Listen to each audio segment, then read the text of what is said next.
When I took the contract at the CDC facility in northern Montana, they told me it was a routine systems upgrade. But on my third night in the server room, I found a note taped behind a rack of outdated drives. It said, "If containment alarms trigger under a full moon, do not evacuate. Lock yourself inside." The next line was smeared in dried blood. The lab sits in a dead valley, 40 miles from the nearest town. A 3-story concrete cube surrounded by chain-link fences and snowdrifts that never melt. There are no signs, no insignia, just a keypad, a gate, and a black camera that tracks your eyes before it lets you through. Inside, it feels less like a medical facility and more like a bunker built for a war that never ended. The air smells like ozone and bleach. Every door requires 2-factor authentication and a physical key, which I found strange for a facility supposedly decommissioned.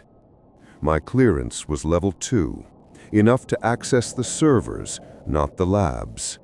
They told me everything behind the red doors was biological containment, but those doors stayed sealed even when alarms blared for system tests. My task was simple: modernize the network infrastructure, clean code, patch vulnerabilities, upgrade monitoring systems.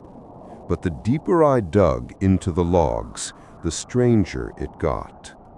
There were 2 sets of system alerts, one labeled CDC Containment Protocols, standard for any high-risk biolab. The other was hidden under a legacy partition labeled Project Silo. I shouldn't have ignored it, but curiosity is a hard habit to kill. When I opened it, a string of warnings filled the screen.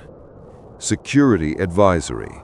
Containment cycles active only during lunar maximum phases. Do not initiate evacuation. Do not breach isolation seals. Secondary doors must remain locked from inside. I blinked. Lunar maximum. I scrolled further. Each containment cycle had dates attached, all corresponding to nights of the full moon. I thought it was a joke, some leftover code from old experiments. But when I checked the metadata, the last edit was made 3 months ago by someone still active in the system. That's when I noticed the handwriting again. A folded scrap of paper wedged beneath the server rack, written in ballpoint pen, rushed, shaky. If you hear humming in the vents, it's too late. Stay where the cameras can see you. Don't trust the mirrors.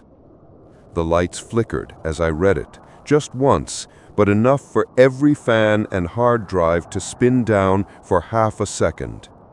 The silence after was so complete I could hear the wind outside howling through the mountain pass.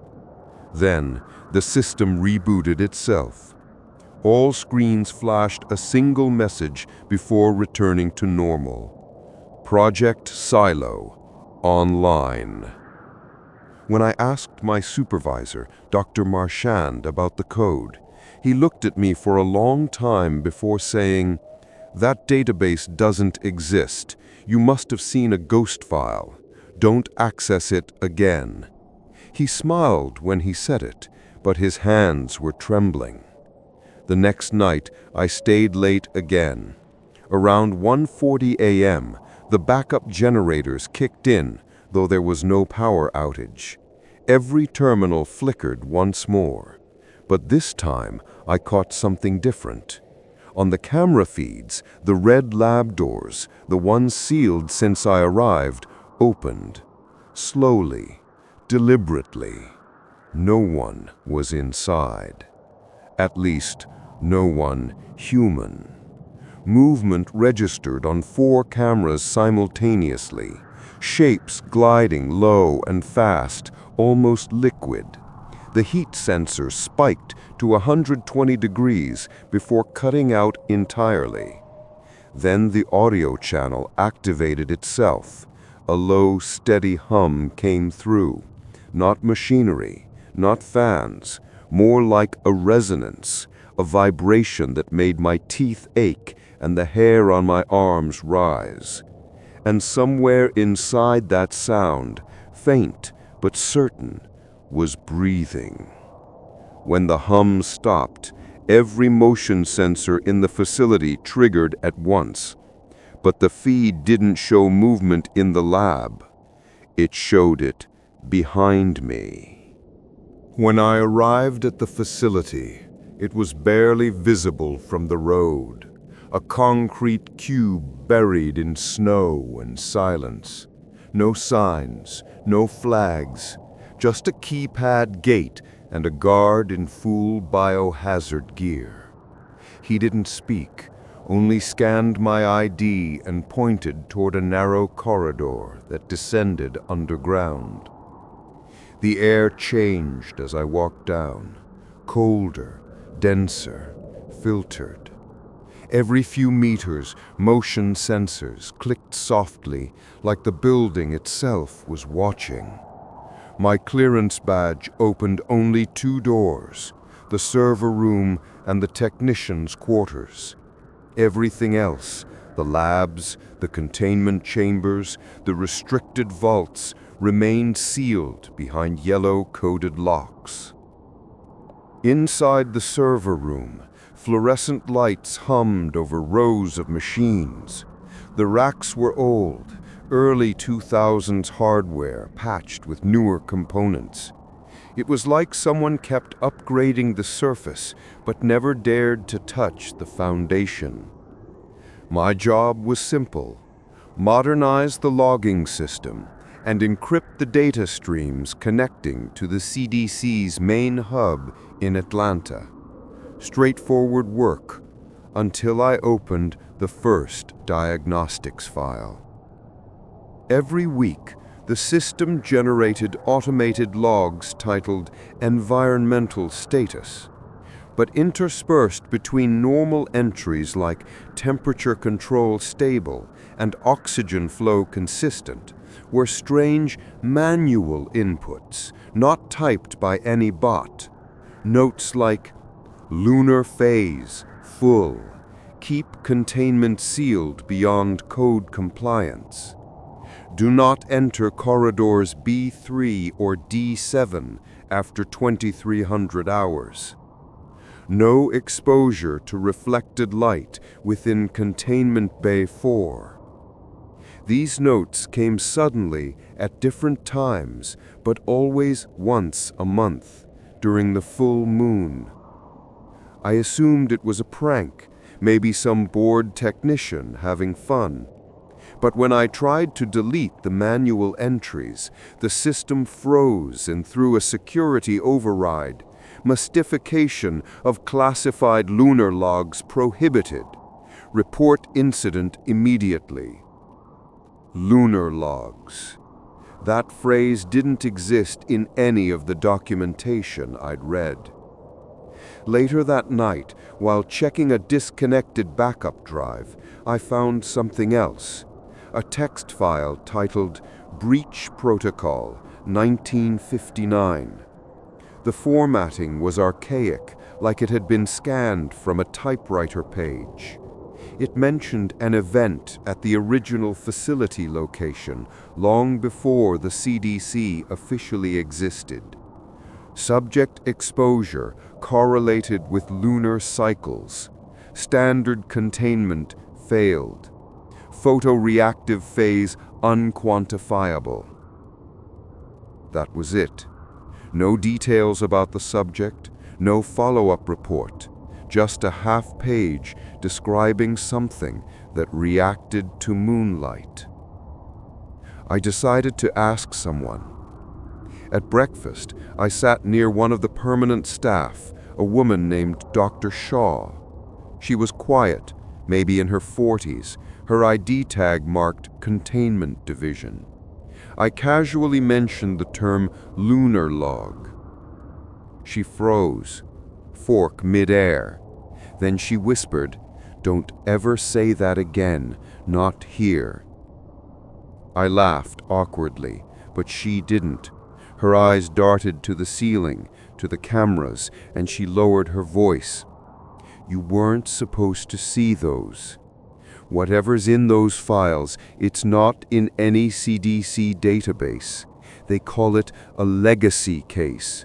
But that word doesn't mean what you think it does." Before I could ask more, she stood up and left her tray half-eaten. That night, the alarms went off. Not the fire alarms. These were low-frequency, almost subsonic tones that shook the walls. The intercom repeated one phrase: "Containment shift protocol. All non-essential personnel to quarters." I looked at the monitor feed. Every lab camera switched to blackout mode. One screen, however, didn't shut off fast enough. I caught half a second of something through the static, a containment cell lit by white floodlights, and shadows moving opposite to the direction of the light. Then the feed cut. After 15 minutes, the alarms stopped. A system message appeared on every monitor. "Lunar phase, full. Do not resume external data transfer." I stared at the window, nothing but snow outside. But I realized the light filtering through the frosted glass wasn't white. It had a silver hue. The moon had risen, and somewhere deep beneath me, something else had too. The next morning, I found something new on my console. A file with no origin, no signature, and one word in the title: recording. The file hadn't been there the night before. It wasn't on any of my backup drives or network routes. Just appeared on my console at 06:03 a.m. Its name was simple: Recording 1959.mkv. At first, I assumed it was a corrupted log, maybe an old test video accidentally restored during my system upgrade. But the timestamp on it matched something else, the same year mentioned in the Breach Protocol 1959 document I'd found. I should have reported it. Instead, I double-clicked. The footage opened in grainy black and white. A camera panned over a room, the same architecture as this facility, but older, filled with analog control panels and thick cables hanging like vines.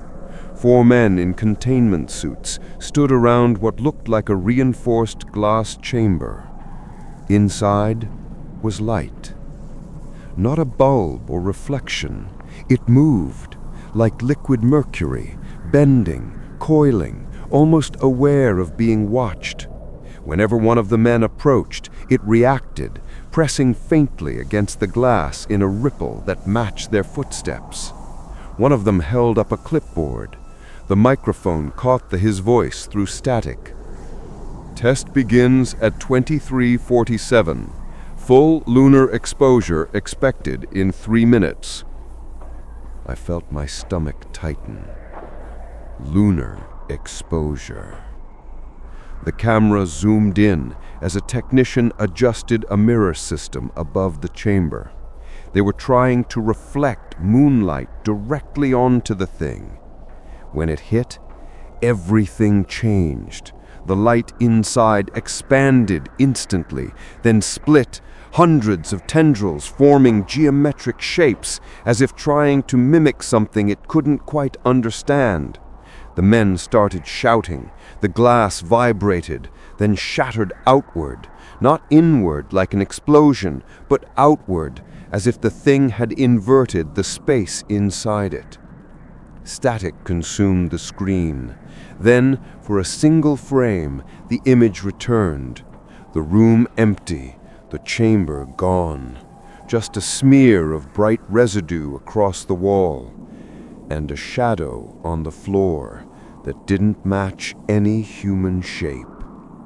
I paused the video, but the player kept running. The timestamp skipped forward, 2024. The footage changed. Now it was my facility, my server room, my chair. Only this time, the lights were off, and someone was standing behind the console. I spun around. Nothing. Heart pounding, I unplugged the drive and checked the cables. All fine. The file had somehow rewritten its own metadata, connecting two different times, the first breach and now. Then I noticed something else. The glass wall behind my workstation had faint residue. It shimmered faintly under the blue light of the monitors. The same kind of smear I'd seen in the recording. I wiped it with my sleeve. It was cold, unnaturally so. At 09 a.m., a team of security staff entered the room. They were wearing full hazmat suits. The lead officer told me I was being temporarily quarantined for exposure verification. No explanation. They escorted me to a small observation chamber and ran biometric scans. One of the monitors showed my vitals, all normal except one. Elevated luminal absorption index. I didn't even know what that meant. The nurse whispered to another technician, "It's starting earlier than the last one." I asked what the last one was. She pretended not to hear. Through the small window, I saw Dr. Shaw arguing with the security team. She looked terrified, not for herself, but for me. I caught one phrase as the door sealed. "If it recognizes him, you'll need to move containment now, before moonrise." That night, I couldn't sleep. The lights in my room flickered faintly every few seconds. The hum of the ventilation shifted, syncing somehow with my breathing. Then I realized the reflection in the glass door wasn't following me. It moved on its own. The next morning, Dr. Shaw slipped a note under my door. 5 words, written in shaky handwriting. "It remembers who sees it." By morning, the reflection was gone. Or maybe it wasn't. Maybe it was just waiting for me to move. The note from Dr. Shaw still sat under the door.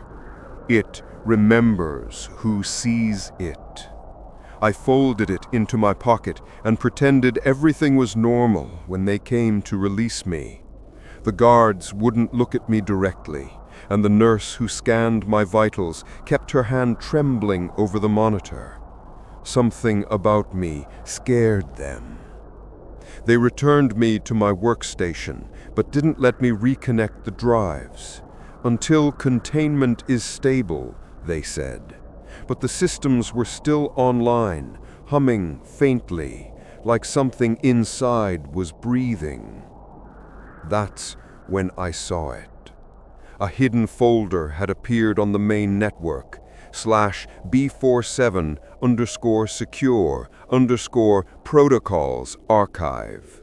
The same format as the decommissioned atomic test files. I knew accessing it was a bad idea, but curiosity was stronger than fear now.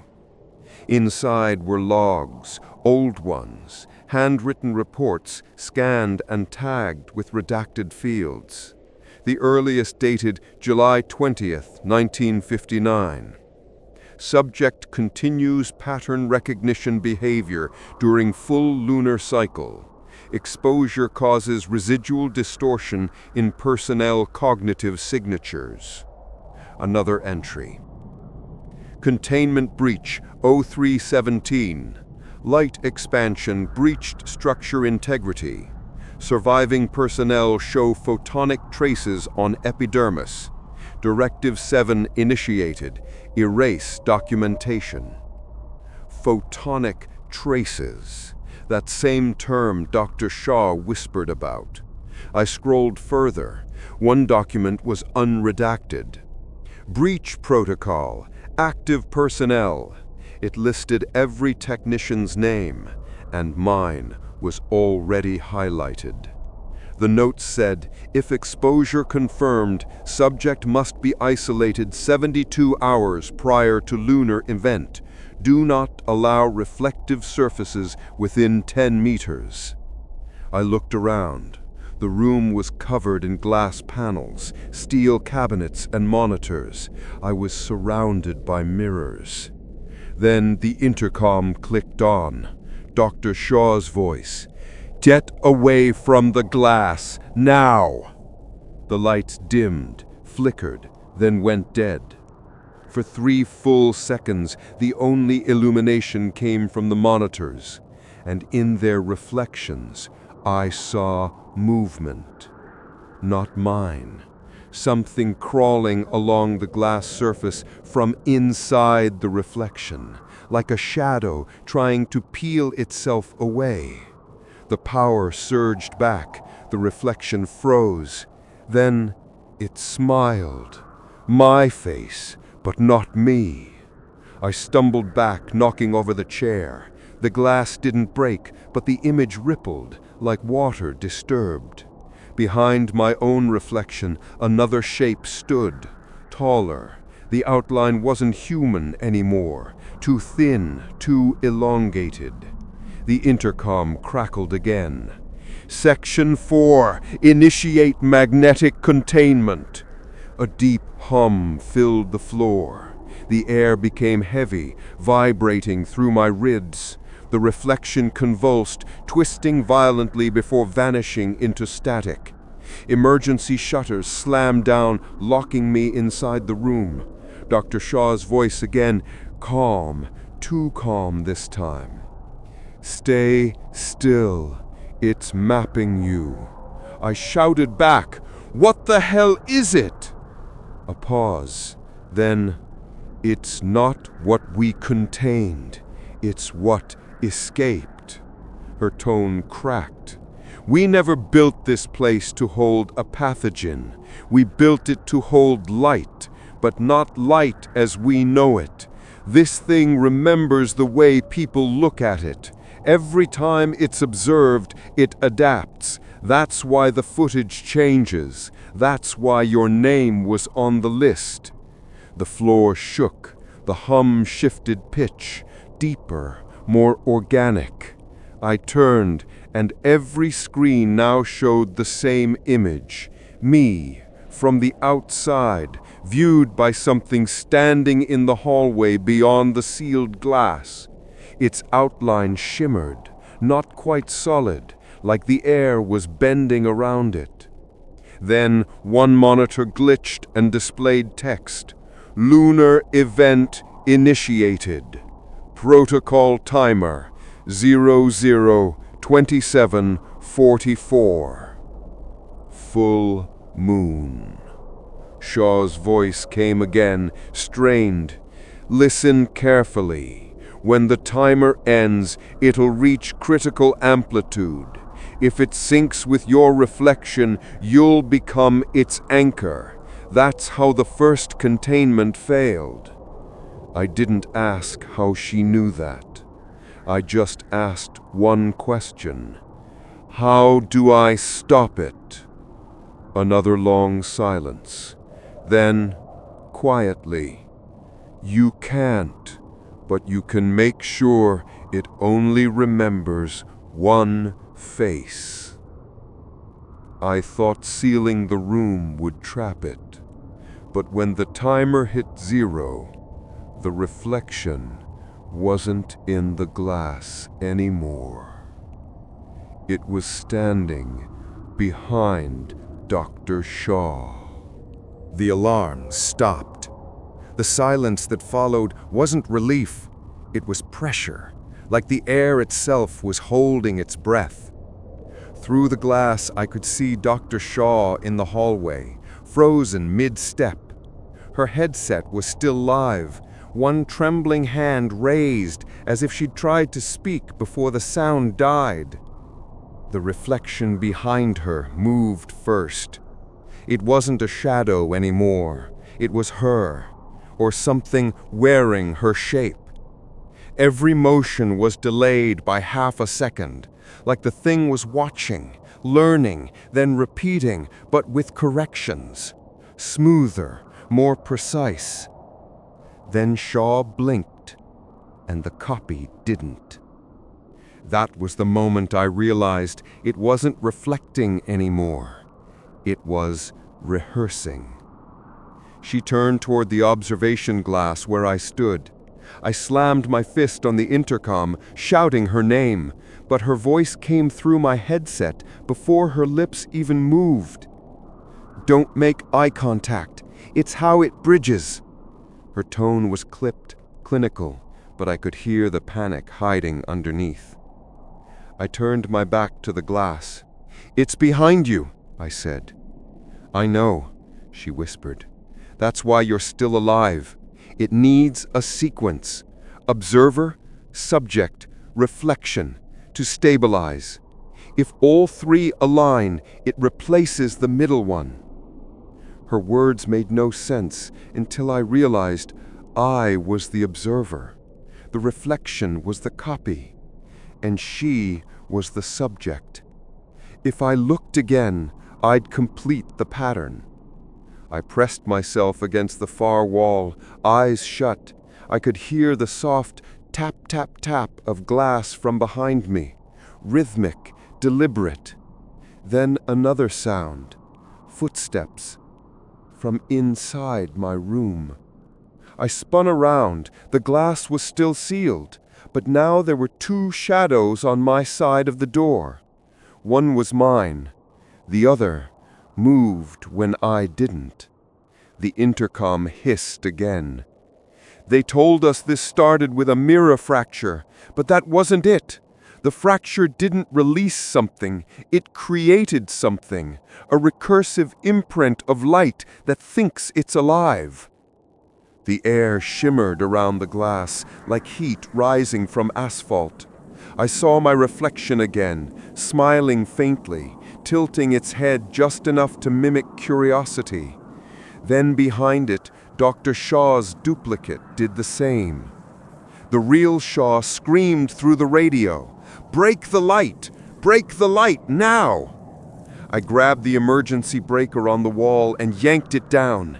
The room plunged into red emergency glow, low, pulsing, no reflections. The copies flickered. For a moment their edges blurred like smoke losing shape. But then the reflection whispered, not through speakers, through air. My own voice, calm, quiet. "Too late. We've already learned you."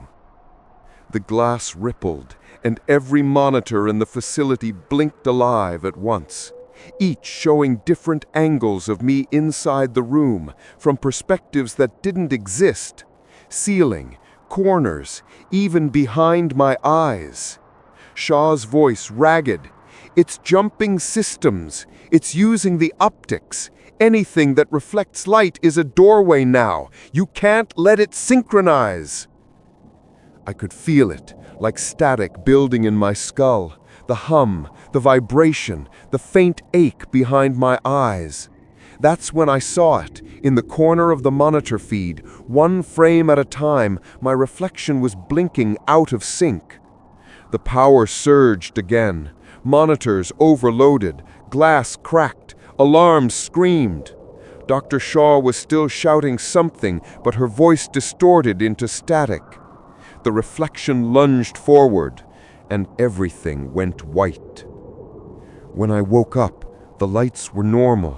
No alarms, no movement, but something was wrong. The reflection in the cracked glass was standing still, even when I raised my hand. And then it spoke first. Containment successful. Breach neutralized. But the voice that came out of my mouth wasn't mine. Command sealed the lab the next morning, but when they pulled security footage, every camera showed something different, and in each one, I was smiling. They didn't let me leave the lab for 72 hours. I didn't sleep, didn't eat, just sat in the observation chamber under that constant hum, staring at the sealed glass where my reflection used to stand. When the door finally opened, 2 men in unmarked uniforms entered. No insignias, no name tags, just sterile white badges with a black symbol I didn't recognize. They didn't speak to me. One handed Dr. Shaw a folder.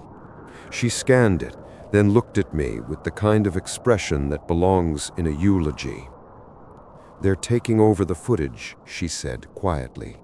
"All of it."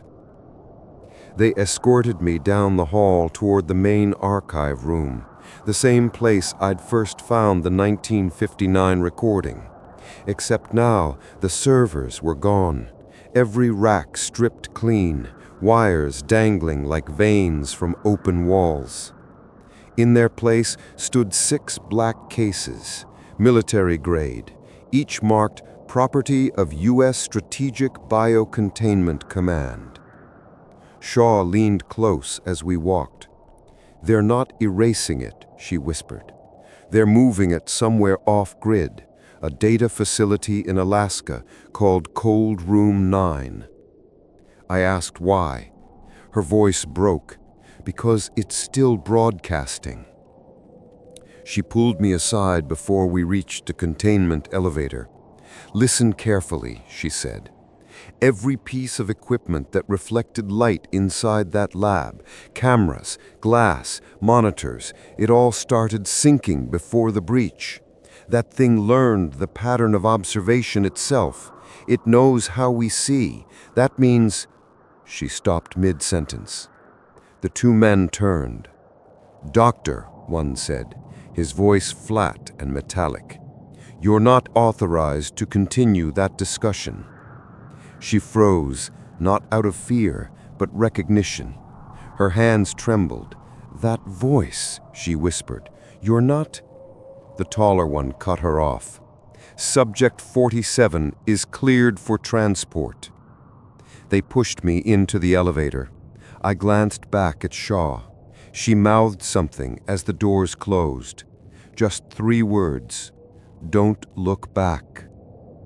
We rose, not down to containment, up, floor after floor through levels I didn't know existed. Each one darker, older, no signs, no personnel. Just long corridors filled with abandoned lab gear covered in dust. When the elevator finally stopped, it opened to a hangar-sized room, ceiling lost in shadow. Dozens of crates labeled with code strings like MKL 59, OBS 73, LUM 47.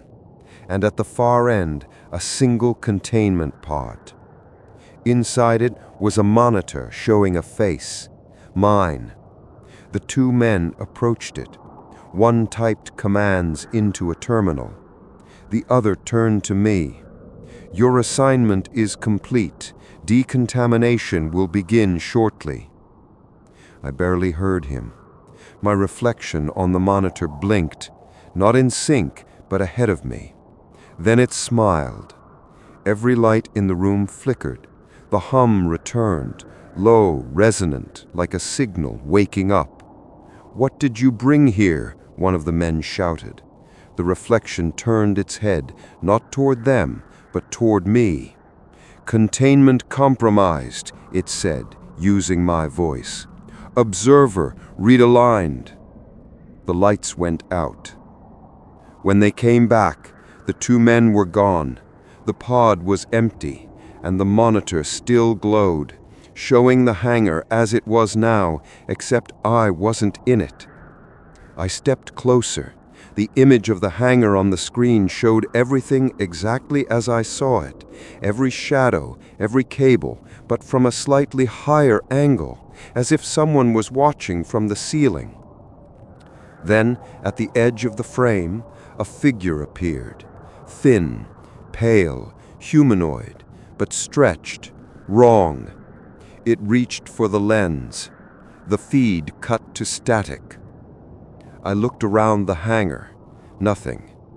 Then I saw it. Faint shimmer marks on the floor, forming a spiral, glowing under the emergency lights. Same residue as before. My headset crackled. Dr. Shaw's voice, faint and distorted. "You didn't look back, did you?" I swallowed. "No." "Good," she said, "because whatever's behind you right now isn't human." The next morning, Command declared the facility sterilized.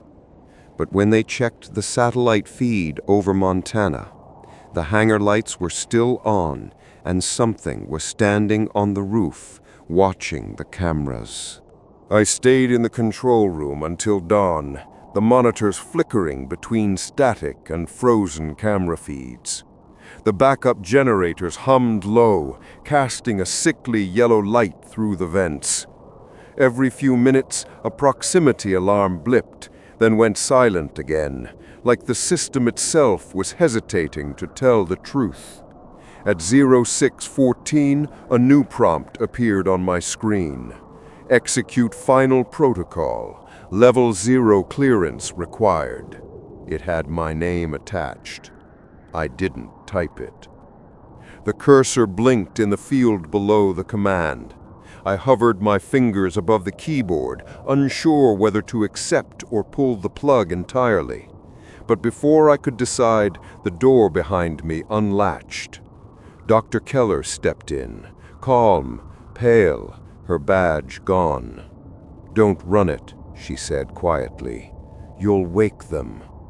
She handed me a sealed manila folder, old and smudged, stamped CDC, strain BR Luna, 1958.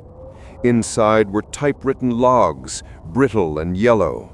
The first line read, "Full lunar exposure triggers biological reanimation in exposed Class C cultures." Below it, handwritten in blue ink, someone had added, "Containment impossible during direct moonlight. Full isolation required." I realized the security camera timestamps from last night, all the breach signals, had coincided exactly with moonrise. Keller sank into the chair beside me, whispering like someone confessing to a priest. They thought it was just a bioluminescent anomaly, but it woke things. Not alive, not dead, responsive to light frequencies. We've kept it under control for decades, until they upgraded the system, until you came. My stomach dropped. "You're saying this place doesn't keep diseases? It keeps responses, reflexes that remember infection, that remember being alive." The words didn't make sense, but somehow they did. The footage, the audio distortions, the shadows that didn't match, everything pointed to something that reacted, not consciously, but like a nerve remembering pain. Then the generator flickered again, and every monitor displayed the same view. The moon, still low on the western ridge, captured by an external camera. But the light wasn't white. It shimmered faintly green. Keller exhaled sharply. "It's starting early." She yanked the main switch to shut down the monitors, but the screen stayed on. "It's feeding through the lenses now, if it reaches the lower vaults." Before she could finish, a low groan echoed from the ventilation ducts. Metal flexed. The smell of ozone and decay filled the room. She grabbed my wrist. "Listen to me. There's a protocol no one was supposed to use, not since the 50s. You'll see a file in the root directory named Aurora Seal. Run it. It's not a shutdown, it's a blackout. Every sensor, every diode, every camera must die before it spreads. I pulled up the directory. The file was there, time-stamped 03-14-1959. Size, 666 kilobytes. A siren wailed somewhere deep in the facility. Lights strobed red. The motion sensors on the main display started to fill with signals, dozens of them, moving from the containment floors toward us. "Do it!" Keller screamed. I hit enter. The monitors blinked once, then black. The humming stopped. Total darkness. For a moment, there was silence. Then, from beyond the glass wall, something began to tap. Slow, rhythmic, like fingernails against steel. Keller's voice trembled. It remembers sound, too. She reached for her flashlight, but before she turned it on, I grabbed her wrist. No light. We sat in pitch darkness, listening to the tapping fade into the distance. Minutes, or maybe hours, passed before the emergency team arrived. They forced open the door, their floodlights sweeping the room. Keller and I both screamed for them to turn them off. They didn't. The moment the beam hit the far wall, the shadows moved toward it, like oil rising to heat. The team leader shouted for backup, but their radios only hissed. The green shimmer crawled up the walls, then, like smoke reversing its course, flowed into the lights. I don't remember what happened after that. Just darkness and the sound of distant breathing. When I woke, I was in an isolation unit somewhere else. Maybe a new wing, maybe an entirely different base. Keller wasn't there. The nurse told me I'd been found unconscious in a sealed lab with no biological contaminants detected. But every night since then, when the moon rises full, the lights in my room pulse faintly green, once per heartbeat. And somewhere in the hospital's internal network, I can still access one restricted file, auroraseal.log. Containment sustained, host awareness persistent, awaiting next lunar cycle. End of file.